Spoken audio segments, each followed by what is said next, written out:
അതിഥി വീട്ടിൽ വന്നാൽ അവരെ സ്വീകരിക്കുന്ന ഏർപ്പാടാണ് അർഘ്യം. അവരെ കാല് കഴുകാൻ വെള്ളം കൊടുക്കുക, കുടിക്കാൻ വെള്ളം കൊടുക്കുക, അങ്ങനെയാണ് സ്വീകരിക്കുക. കാല് കഴുകാൻ വെള്ളം കൊടുക്കുന്നത് പണ്ട് ചെരുപ്പില്ലാത്ത കാലത്ത് എന്തെല്ലാം ചവിട്ടിയിട്ടാണ് വരുന്നതെന്ന് അറിയില്ലല്ലോ. അതുകൊണ്ട് നമ്മുടെ വീട്ടിൻ്റെ അകം വൃത്തികേടാക്കണ്ട എന്നുള്ളതുകൊണ്ട് നമുക്ക് വേണ്ടിയാണ് കാല് കഴുകാൻ വെള്ളം കൊടുക്കുന്നത്. ഇന്ന് എല്ലാവർക്കും ചെരുപ്പുള്ളത് കൊണ്ട് അതില്ലെങ്കിൽ കുഴപ്പമില്ല. പക്ഷെ കുടിക്കാൻ വെള്ളം കൊടുത്തൂടെ? വന്നോടനെ ഹോർലിക്സ്, ബൂസ്റ്റ്, ചായ ഒന്നും വേണ്ട, ഒരു ഗ്ലാസ് വെള്ളം കൊടുക്കുക. അല്ലാതെ വന്നിട്ട് പോകാൻ ഇറങ്ങുമ്പോൾ അല്ല നിങ്ങൾക്ക് ചായ ഒന്നും വേണ്ടേനാന്ന് ചോദിക്കുന്ന വൃത്തികെട്ട സ്വഭാവം കേട്ടോ. വന്ന ഉടനെ ഒരു ഗ്ലാസ് വെള്ളം കൊടുക്കുക.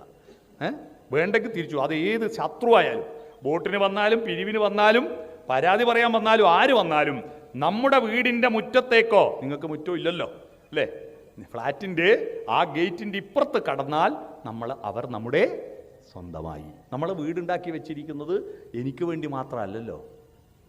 അങ്ങനെയാണെങ്കിൽ പുറത്ത് പെയിൻ്റ് അടിക്കണ്ടല്ലോ.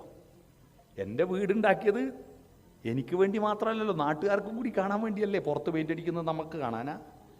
നമുക്ക് കാണാനല്ലോ. സ്ത്രീകൾ പൂജ ഇടുന്നത് പൂക്കളോട് സ്ത്രീകൾക്കാണോ പുരുഷന്മാർക്കാണോ കൂടുതൽ ഇഷ്ടം? സ്ത്രീകൾക്കാണെന്നായിരിക്കില്ല എല്ലാവരും മനസ്സിൽ. അല്ല, പുരുഷന്മാർക്കാണ്.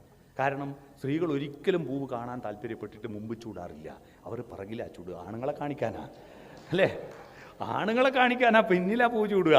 മുന്നിൽ പൂവ് ചൂടിയത് ഒരാളേ ഉള്ളൂ, അതൊരു പുരുഷനാ, ജവഹർലാൽ നെഹ്റു അല്ലേ? അദ്ദേഹം ഇവിടെയാണ് പൂ ചൂടുക. അപ്പോൾ അതുപോലെ വീടിന് പെയിൻ്റ് അടിക്കുന്നത് നമുക്ക് കാണാനല്ലല്ലോ, നാട്ടുകാരെ കാണിക്കാനാ. അപ്പോൾ വീടിന് ആർക്ക് കൂടി അവകാശമുണ്ട്? നാട്ടുകാർക്ക് കൂടി. അവരെ വരുത്താനാ, അവരെ വിളിക്കാനാ നമ്മുടെ വീട്. നമ്മുടെ വീട് നമുക്ക് വേണ്ടി മാത്രമുള്ളതല്ല.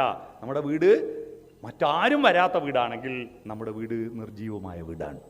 നമ്മുടെ വീട് മനുഷ്യൻ്റെ വീടല്ല, മറ്റാളുകൾ വരുമ്പോഴാണ്. അതിഥിയാണ്.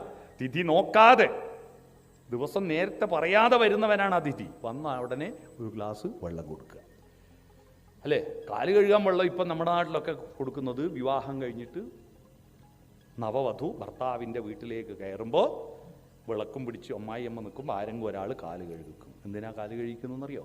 അമ്മായിയമ്മ അപ്പോൾ അവളോട് പറയാ, നിന്റെ വീട്ടിലെ എല്ലാ വൃത്തികേടും ഇവിടെ കഴുകി കളഞ്ഞേക്കണം, ഇങ്ങോട്ട് കയറ്റരുത്. മനസ്സിലാക്കാം? നിന്റെ എല്ലാ വൃത്തികെട്ട ശീലങ്ങളും ഇവിടെ കഴുകിക്കളയണം, ഇങ്ങോട്ട് കയറ്റരുത് എന്നതാണ് കാല് കഴുകുന്നത്.